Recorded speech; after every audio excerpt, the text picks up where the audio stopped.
Hi, good morning and welcome to my channel. If you haven't met me before, my name is Jerry. So continuing from where we stopped the last time, we talked about how flashing is a sin and actually something that the Bible prohibits. So today, I just wanted us to quickly go to the next chapter of the book, Godly Bed Pleasures. So we'll be looking at sexual fetishism. What does it mean and how does it relate to what the Bible condemns? So first, when we talk about fetishism, we simply mean that it is a belief in the magical power of fetishes, or you can say it is an object that people believe to have power over them. So obviously this is a pagan worship that back in the day when people didn't really know much about God, they thought that there must be a way to reach God, and what they did was just to relate to the inanimate objects around them, such as you would see trees, stones and different types of objects. And of course, what happened in those days is that, well, it still happens today, is that when you have that belief system, and because you believe that this object has power over you, it works. Why? Because you've accorded the belief on it, and the devil then takes over to then starts operating through such objects. Now when we'll now add sexual to it, it then means that it is a form of sexual defiance involving erotic attachment to an inanimate object or non-sexual part of the human body. And obviously what this means is that people do this because they believe that these inanimate objects would give them more sexual satisfaction, release energy to them, or even help their relationship. For example, when people think that a husband or a wife is tired or does not have the energy to operate in a certain level, then they would involve objects to give them that satisfaction. So in a way, when you look at this, it is just simply as it is in the pagan worship, where people believe that such objects have power over them.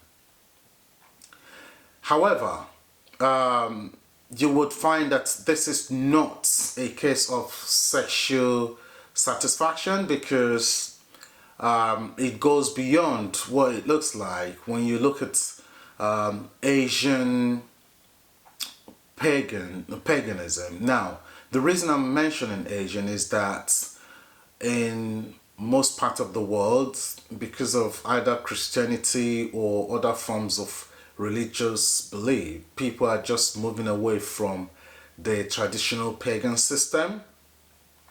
But that doesn't mean that they're not still being practiced. Obviously they are very much practiced, but in the Asian community, those type of traditional pagan systems are still there, and so it's very clear to draw some similarities from them. So in the Asian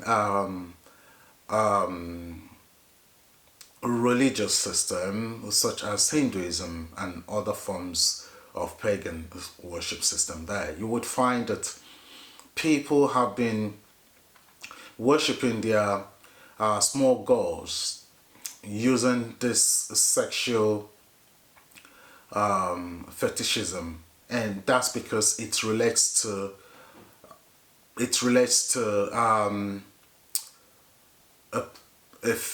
fertility belief, whereby they use these things to pray, and they believe that involving these things in their relationship with their gods can actually perform wonders. Now what happened is that over time,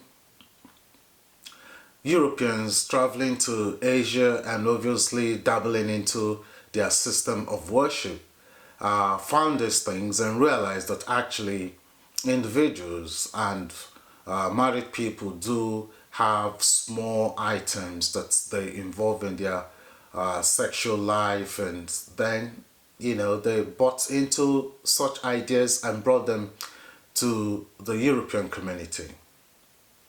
And so what happened was that during the Victorian era, or I would just leave it open to say during the female hysteria era,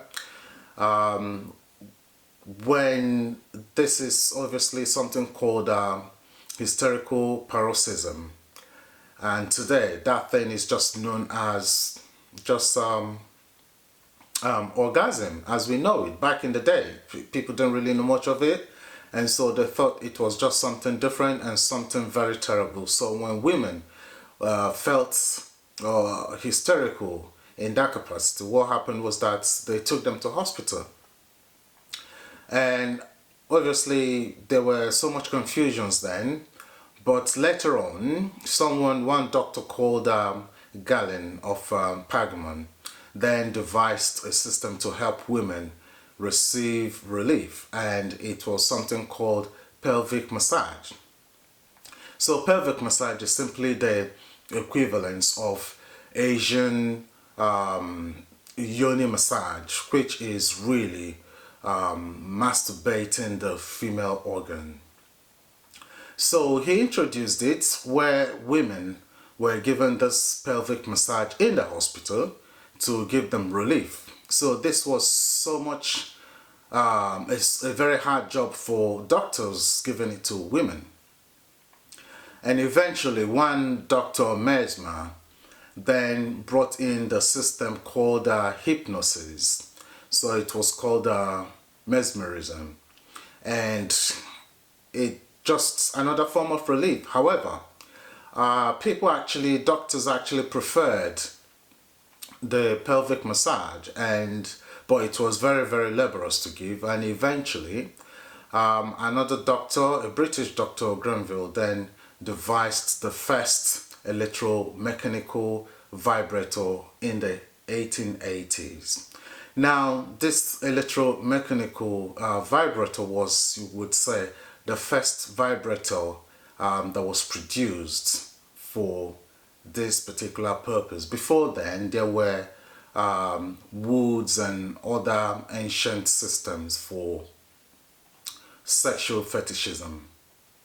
So obviously what happened was that life continued and things happened, and then you have other things within the society, such as the leather/gay movement, and by 1980s families then started adopting these sexual articles into their family lives. And that was because globalization has now given people idea to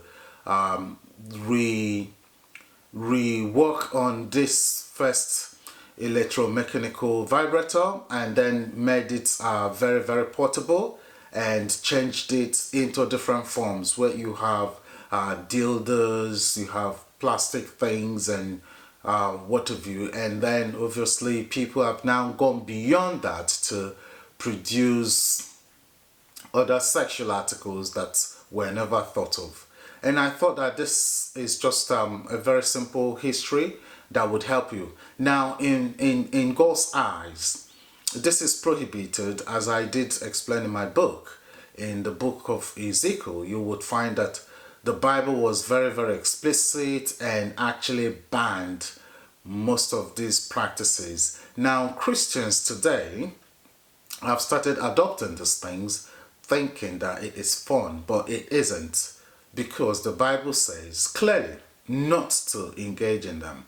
And so when a husband and a wife, you would find out as you continue reading the book, and if you don't have it, as I would explain here briefly, when a husband and a wife decide to put these things into their marriage, they are actually corrupting their marriage bed and making it go contrary to what the Bible has said. Now, in the next session, I would talk about masturbation, which is an extension of this, and of course, the elephant in the room. And I will give more details in that session. So, tune in, and I would actually urge you to get a copy of the book because there I've given much more detail there. So, thank you very much for tuning in, and God bless.